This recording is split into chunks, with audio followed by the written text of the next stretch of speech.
So thanks everybody. I'm Alex Lima, director for Golden Gate Microservices and Golden Gate for Oracle.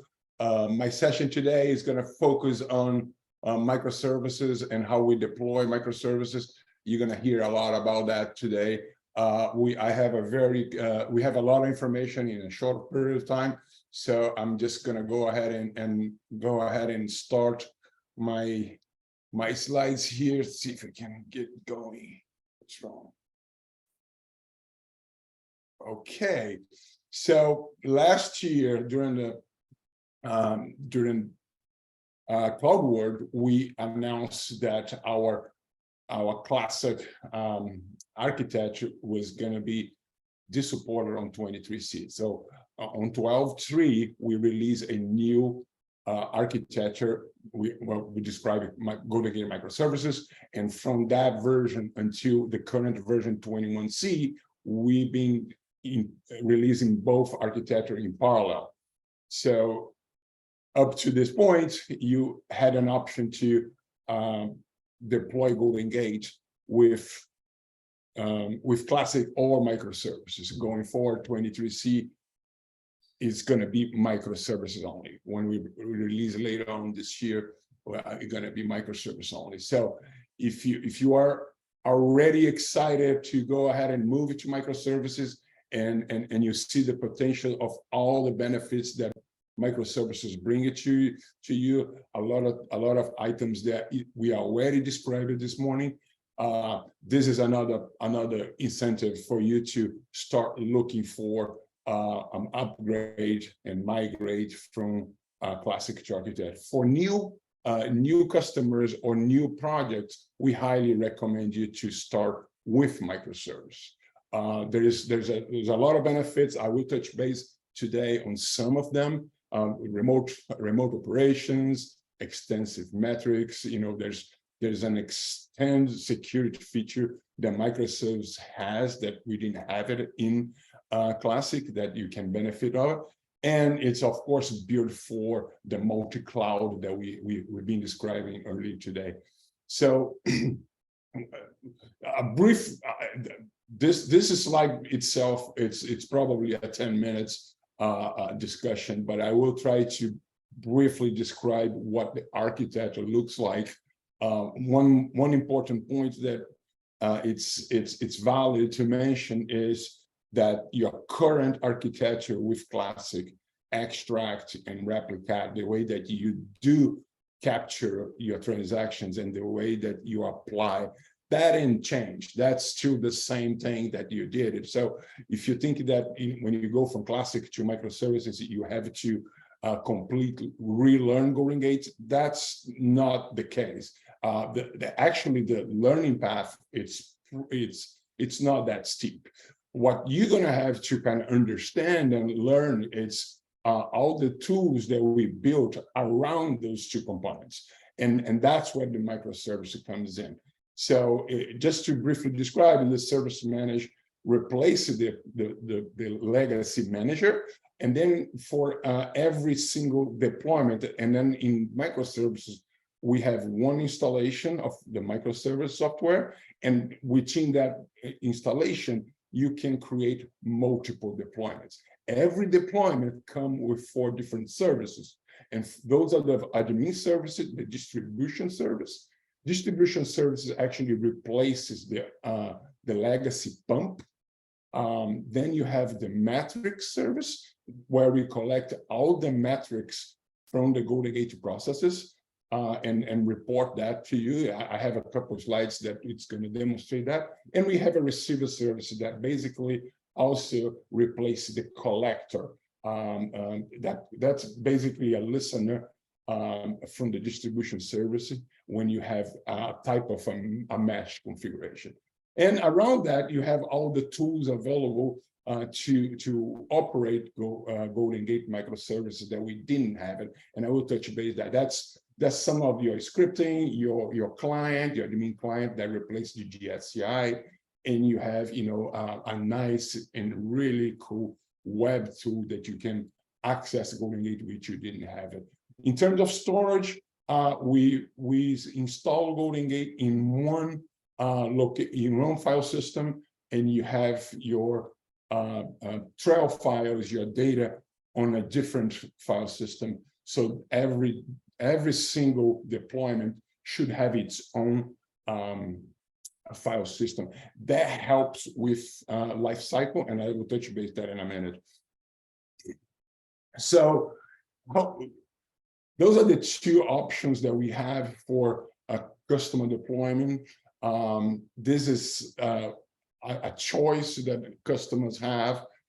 We can deploy Golden Gate as a hub, which basically means decouple Golden Gate software from the database as traditional Golden Gate has been deployed. We can decouple that to a container appliance or a VM appliance, and you connect to the databases remotely, either to capture or to apply. And we have also the mesh configuration. The mesh basically means you can run Golden Gate anywhere. So you can run Golden Gate on OCI, you can run Golden Gate on any other cloud and on-premise, and Golden Gate Microservices is built for that type of configuration. Talking about the security aspect of it, that we didn't have an opportunity to run as smooth as we had with Classic. So quickly, I'm going to run into some multiple interfaces that Golden Gate has. Here you see a picture when you first log into Golden Gate. This is what you see. On the left side, you see the deployment, and I mentioned that every deployment, this one is marketplace because it is running in our marketplace. Every deployment has 4 different services. And if I were to have more deployments, you would see 4 additional lines with 4 different ports. You see here, if I click on 9011, I go directly to my admin services, and that admin service gives me the opportunity to create, view, alter any of the extracts and replica process. In this example here, I'm running Golden Gate as a hub, so I see my extracts and my replica in the same window. Right? If you were running this into a mesh, you would see the extract, for example, here, and you would have another window for your replica.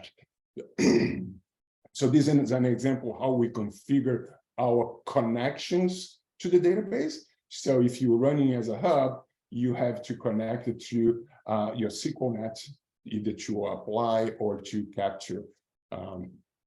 This is an example of our Golden Gate application security. There's also another component of security when it's in a mesh configuration that connected with certificates and etc. I'm not going to touch that today, but I just want to mention this because this is something that in the Classic we didn't have an opportunity to have multiple users with different roles, and Golden Gate Microservice gives the opportunity. Sometimes I've had customers in the past that said, "Hey, my business user wanted just to have access and see how the replication is going." We didn't have that opportunity in the past. Now you have that opportunity to create that user for your business or for your administrator or for your operator. That there's different levels of security here that in each role that you can provide to your user. And this is the performance metrics main page. Performance metrics, it's something that we are investing a lot, capturing all the metrics from every different service, every single process, and even every different parallel process. When on a replica, you can see here, then I have 01, 02, 03. Those are the parallel processes that you can go ahead and see each of the metrics for each of the parallel processes. Here you see a summary of what you go in and see as the extract. This is the PID of eWest extract, and there are different metrics, a lot of information that you can extract. That's real time. We do not, in this particular phase we don't store. So this is real time. We will have additional projects that I will touch base in a minute. For those that are very familiar with Golden Gate and use GGSCI in Classic, rest assured that if you still wanted to continue operate Golden Gate with your command line, we still have the same capabilities with a admin client. We changed the name from GGSCI to admin client, which pretty much gives you the same capabilities as GGSCI. The only exception is because you can do this remotely now.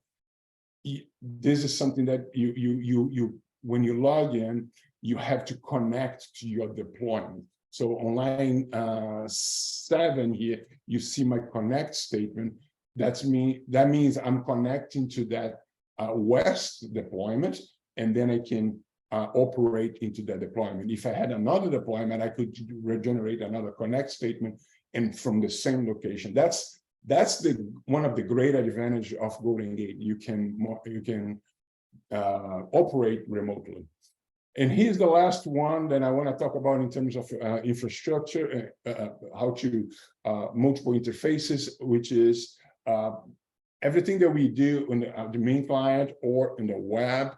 It communicates with Golden Gate Microservices as APIs. And you can also build your APIs as well. You can also build your own little application. You can use those APIs. Those are public, and public and documented, and you can do that. Here, I give an example using one API developer. There's many open source API developers in there that you can use. This is for creating an extract. So there's everything that you did on the web UI or on the command line. You can also use the API for it. Here's a just quick recap that with all those interfaces that we have, we can connect to any of our deployments remotely. We don't have to be on the host anymore in order to operate Golden Gate Microservices. You can do everything remotely, and that's one of the great advantages. I feel that, you know, if you have a multiple large environment that you have, you know, you run Golden Gate in many different places, which I've seen a lot of customers do. It's kind of difficult to go in every one of them to see what's happening there. Here you can see everything from one location. And how can we deploy this? So we can definitely deploy on a physical host inside the database host, or in an appliance, same as a VM. You can deploy microservices on a VM. And as you heard earlier today, you can also use Kubernetes to deploy Golden Gate, and you have to provide the shared storage for it. So we have customers, you know, deploying Kubernetes on-prem and in the multiple clouds. It works really well. The only thing then, the feedback that we hear from customers that are using this configuration is to make sure that the memory allocation is properly configured. Typically, customers are using one pod for each of the processes to manage their resources better. So if you have like a multiple extracts or multiple replicas, they are creating different pods for each process. So how do we manage all that, right? So there is many different ways that we can do it. Here I give an example of Kubernetes pods administration, the tool console. We have, in case of Oracle VM Manager, Golden Gate metrics, where you can use that out of the box. You can use Golden Gate OEM plugin to manage and alerts and all the metrics in the Golden Gate plugin as well. That's a product that we have as part of our package, and also Veradata for data validation. If you need to compare data from the source to your target to make sure that your data is in sync, you can use Veradata. You can also build, remember I talked about API development. this is an example of a customer built own dashboard. So basically, this customer created their own dashboard with the APIs that we provide. And this is another example of another large customer creating dashboards for they need. Those are customer created, just an example of what you can do.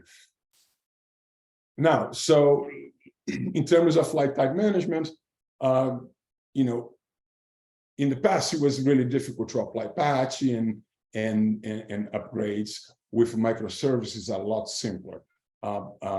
You know, a really easy way to do it is to install Golden Gate on a different home, patch that home.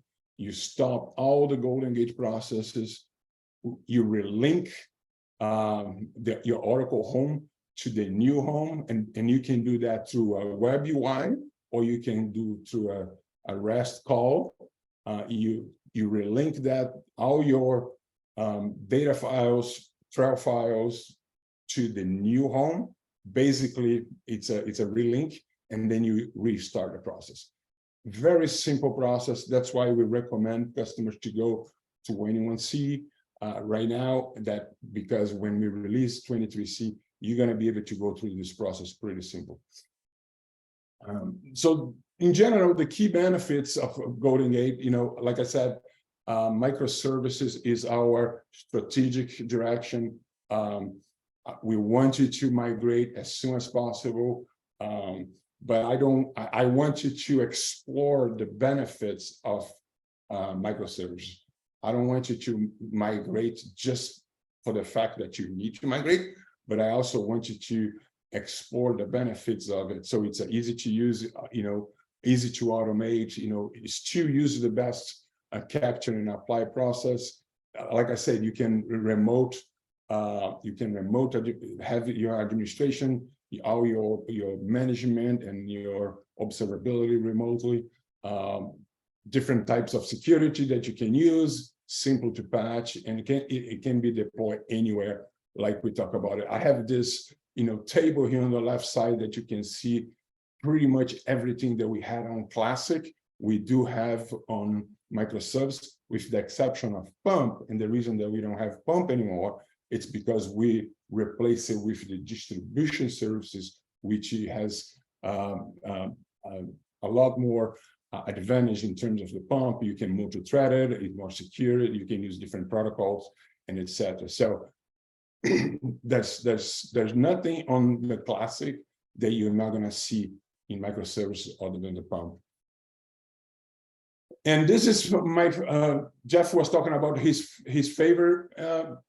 We are pretty much similar here. I think the only difference, I think one of my favorites is going to be the enhanced navigation on the web UI.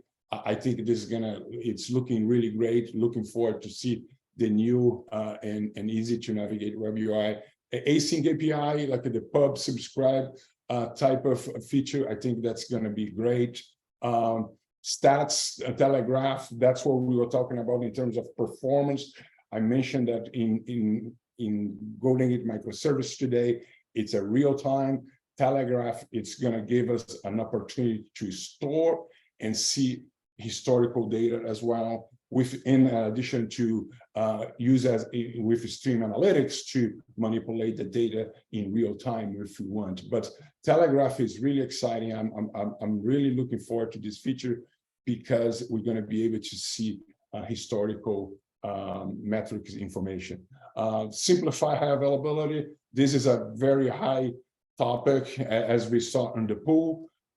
We are looking forward to remove some of the complexity when we deploy high availability options, and I will talk about those in the next session. But this is something that we are also looking for, and I have a few others honorable mention ones that, you know, Jeff already mentioned in more details. I won't go into that. So how do we get there? How do we get to microservices? So we have developed a migration utility that's going to help you go from a Golden Gate Classic to Golden Gate microservice. You need to use that utility within your current— that's one option. You can also have that migration done manually, especially if you're going to go migrate from one architecture to another. So let's say you have putting it classic using in your database server, and you want to go to a hub, then you're going to probably have to do it manually. But if you want to do in place, this is a great opportunity for you to use the migration utility and migrate it to our new microservices. And I have Volker coming in right now. That's going to give you a demonstration how this utility works.